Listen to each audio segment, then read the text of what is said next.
India TV YouTube channel को subscribe करें और बेल आइकन दबाएं।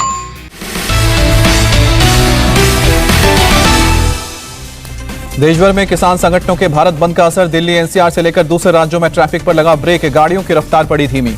दिल्ली गुरुग्राम बॉर्डर पर सुबह लगा जाम का जाम, कई किलोमीटर तक हजारों गाड़ियां फंसी, रेंगती दिखी गाड़ियां।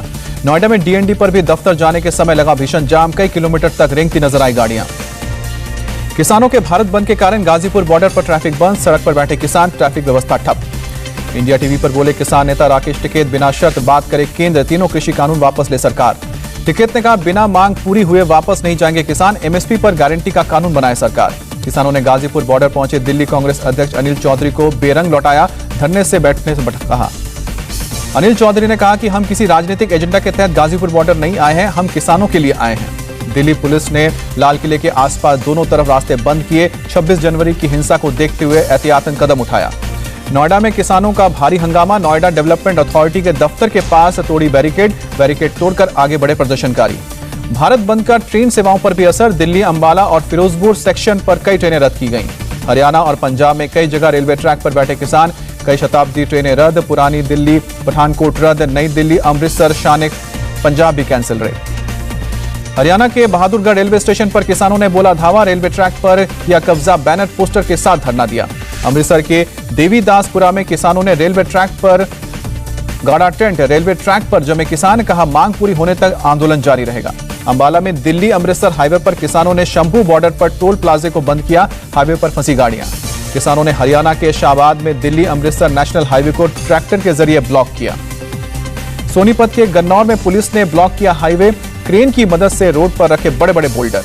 चंडीगढ़ अंबाला हाईवे पर रास्ता बंद किया गया, किसानों ने रोड पर खड़ी की ट्रैक्टर और ट्रॉली, इमरजेंसी सर्विस को जाने की इजाजत दी। दिल्ली अमृतसर हाईवे पर बैठे किसान, टोल प्लाजा को बंद कराया, बीजेपी को बताया लुटेरों की सरकार। महाराष्ट्र में भी बंद का असर, प्रदर्शनकारियों ने ब्लॉक किया मुंबई अहमदाबाद हाईवे, करीब 20 किलोमीटर लंबा जाम लगा। मुंबई में किसानों के समर्थन में उतरे एनसीपी और कांग्रेस के कार्यकर्ता, साइन में सैकड़ों कार्यकर्ताओं के साथ केंद्र के खिलाफ नारेबाजी। पटना में किसानों के समर्थन में आरजेडी के छात्र संगठन का उग्र प्रदर्शन, सड़क पर जलाए टायर, दुकानों और फुटपाथ पर तोड़फोड़ की। पटना के डाक बंगला चौराहे पर आरजेडी नेताओं ने दिया धरना, पार्टी के कई सीनियर नेता शामिल हुए। बिहार में किसानों के भारत बंद के समर्थन में आरजेडी, हाजीपुर में आरजेडी कार्यकर्ताओं ने गांधी सेतु ब्लॉक किया, सड़क पर लंबा जाम लगा। भारतीय किसान यूनियन के भानु गुट ने भारत बंद का विरोध किया, तालिबान जैसी गतिविधियों को बढ़ावा देने का आरोप लगाया। किसान के भारत बंद पर बोले दिल्ली के सीएम केजरीवाल, शहीद भगत सिंह के जन्म दिवस पर बंद रखने को मजबूर, आजाद भारत में भी किसानों की नहीं सुनी जाएगी तो फिर कहां सुनी जाएगी। बंगाल के भवानीपुर में चुनाव प्रचार के आखिरी दिन जमकर बवाल हुआ, टीएमसी और बीजेपी में खूनी झड़प, बीजेपी के कई कार्यकर्ता जख्मी हुए। बीजेपी उम्मीदवार प्रियंका के लिए वोट मांगने पहुंचे दिलीप घोष को टीएमसी समर्थकों ने घेरा, धक्का मुक्की की। दिलीप घोष को बचाने के लिए सुरक्षा कर्मी को पिस्टल निकालनी पड़ी। दिलीप घोष पर हमला करने की कोशिश कर रहे थे टीएमसी कार्यकर्ता, काफी जद्दोजहद के बाद सुरक्षाकर्मी दिलीप घोष को टीएमसी के गुंडों से बचा पाए। चुनाव प्रचार के दौरान कार्यकर्ताओं के साथ मीटिंग कर रहे थे दिलीप घोष, टीएमसी कार्यकर्ताओं ने हमला बोला, दिलीप घोष के कार्यक्रम का विरोध किया। भवानीपुर में बीजेपी की चुनावी सभा का विरोध, मंच के पास भारी तादाद में जुड़े टीएमसी समर्थक बीजेपी कार्यकर्ताओं के साथ धक्का मुक्की की।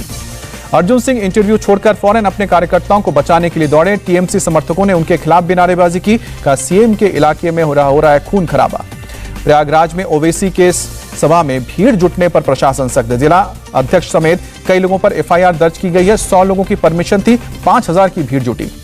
एआईएमआईएम चीफ असदुद्दीन ओवैसी ने कानपुर की रैली में फिर खोला मुस्लिम कार्ड, कहा देश में मुसलमानों की हालत बैंड बाजा पार्टी की तरह हुई है। ओवैसी बोले बारात लगने के बाद शादी समारोह में बैंड बाजा वालों को नहीं मिलती है एंट्री, अब हम बैंड बाजा नहीं बजाएंगे, अपने कैंडिडेट को जिताएंगे। महाराष्ट्र राज्यसभा चुनाव से बीजेपी उम्मीदवार संजय उपाध्याय ने वापस लिया नाम, कांग्रेस उम्मीदवार रजनी पाटिल का चुना जाना तय, कांग्रेस ने उम्मीदवार न उतारने के लिए अनुरोध किया था। गोवा के पूर्व सीएम और कांग्रेस नेता एल फेलेरो ने विधानसभा से दिया इस्तीफा, टीएमसी में शामिल हो सकते हैं। टीएमसी विधायक मदन मित्रा को सीबीआई का समन, चिटफंड घोटाले में कनेक्शन को लेकर नोटिस भेजा। मुंबई में शिवसेना नेता आनंद राव के घर पर ईडी का छापा, छानबीन में जुटी है ईडी के अधिकारी। सीतापुर जेल में बंद समाजवादी पार्टी के नेता आजम खान से पूछताछ, ईडी ने मनी लॉन्ड्रिंग केस में सवाल जवाब किया। देश के स्वास्थ्य सेवाओं को प्रधानमंत्री की बड़ी सौगात, पीएम मोदी ने आयुष्मान भारत डिजिटल मिशन का शुभारंभ किया, बोले एक हेल्थ नंबर के जरिए मेडिकल हिस्ट्री का पता लगेगा। मिशन के तहत हर देशवासी की बनेगी एक यूनिक आईडी में कार्ड होल्डर की पूरी मेडिकल हिस्ट्री दर्ज होगी। स्वास्थ्य सुविधाओं में क्रांतिकारी परिवर्तन लाने की ताकत होगी। पीएम मोदी ने कहा, आयुष्मान भारत में सभी मरीजों को पूरे भारत से जोड़ा गया है। गरीबों और मध्यम वर्ग के इलाज की परेशानी दूर होगी। मोदी बोले, डिजिटल हेल्थ रिकॉर्ड होना बहुत जरूरी। डिजिटल हेल्थ रिकॉर्ड ना होने से वक्त और पैसे की बर्बादी होती है। बीमार पूरे परिवार को गरीबी के चक्र में फंसा देता है। बेंगलुरु में ताश के पत्तों की तरह ढह गई इमारत। घटनास्थल पर अधिकारी पहुंचे। बिल्डिंग को पहले ही दमकल विभाग ने खाली करा लिया था। राजस्थान के अजमेर में पकड़े गए हाईटेक नकलची। चप्पल और कान में ब्लूटूथ डिवाइस छुपाकर देने गए थे रीट की परीक्षा। एग्जामिनेशन सेंटर में अब जूते और चप्पल पहनकर जाने की इजाजत नहीं। गिरोह के पास से पूछताछ में खुलासा हुआ, 25 से अधिक लोगों को बेची गई थी ब्लूटूथ वाली चप्पल। एक चप्पल की कीमत 6 लाख रुपए। पुणे में सट्टेबाजी रैकेट का पर्दाफाश। 2 अंतर्राष्ट्रीय स्तर के बुकी गिरफ्तार। 93 लाख कैश और मोबाइल भी जब्त। दिल्ली में बड़े गैंगवॉर की तैयारी में गोगी गैंग। सूत्रों का दावा, शेयर किए जा रहे हैं मैसेज। जितेंद्र गोगी की हत्या के बाद सड़कों पर खून बहाने की बात। काला जठेरी, लॉरेंस बिश्नोई और गोगी गैंग के निशाने पर टिल्लू और उसके गैंग के लोग। पुलिस सूत्रों के मुताबिक परिवार वालों को भी बना सकते हैं निशाना।